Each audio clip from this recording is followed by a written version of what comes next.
ওনারা টাকা পয়সা পান না হিসেবে, কিন্তু এখন উনি টাকাটা উনি দেওয়ার জন্য রেডি আছে। টাকাটা দেওয়ার জন্য হিসাব A to Z বার করে নিয়ে এসে উনি রেডি করে রেখে দিয়েছেন যে 9 লাখ স্টেটমেন্টে পর্যন্ত আছে যে কোন ক্রেডিটে এই টাকাটা আমি লিখেছি, তার প্রমাণ হচ্ছে এটা। কিন্তু এটা কি টাকাটা না এমনি আরে এখানে হিসাব সব আছে, এটা আমি তোমাকে প্রিন্ট আউট করে দেবো, ঠিক আছে? ব্যাংক স্টেটমেন্ট আমার পুরো ব্যাংকে কত টাকা জমা ঢুকেছে, ক্যাশ কত পেয়েছো? আগে কি কোনো ক্যাশ দিয়েছেন আপনারা? হ্যাঁ হ্যাঁ, ওখানেও লড়গড় হয়েছে, হার্ড ক্যাশেও লড়গড় হয়েছে। হার্ড ক্যাশের লড়গড় আবার কোথায়? না না, ওইখান থেকে হয়েছে।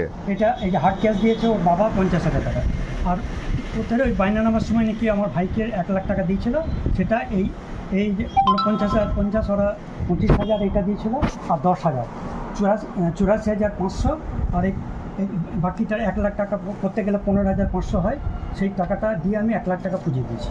এটা সই টাকা আছে, এটা সই মানে আমি নিজে লিখেছি, ও নিজে লিখেছে হিসাব।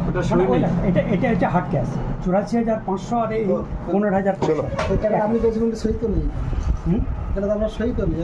আমি এখান থেকে আরে ও হিসাব করে আছে, যা কাগজ সম্পর্কে বুঝো না তা বই থেকে না গেছে। টাকাটা এই যে বয়না টাকাটা আমি হাতে পেয়েছি, এই যে লেখা আছে হার্ড ক্যাশ, ইংরেজিটা পড়তে হবে, হ্যাঁ তর্ক করলে হবে না। হার্ড ক্যাশ মুরসালিম এর পুস্তক, উনি তো ওইটা ধরেই অ্যাডমিট করেছেন। হ্যাঁ এটা আপনার নাম নেই এখানে। আরে উনি কি টাকাটা নিয়েছে নাকি? বুঝো? হ্যাঁ, এটা কথা আইনগতভাবে বেশ বেশ। ফোন করাটা তুমি কালীপুরকে বললাম টাকা পয়সা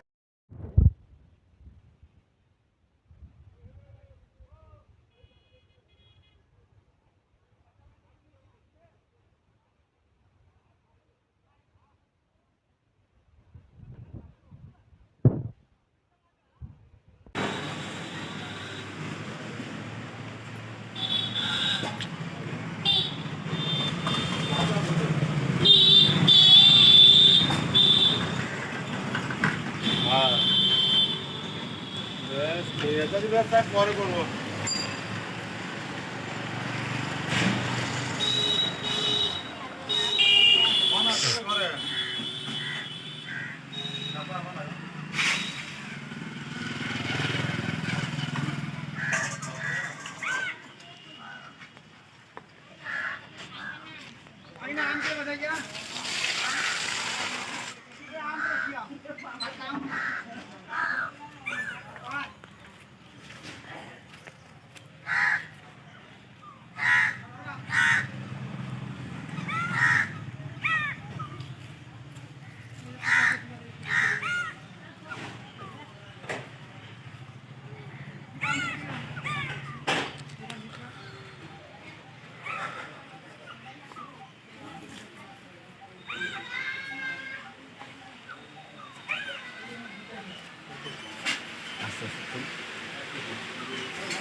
পিছিস তো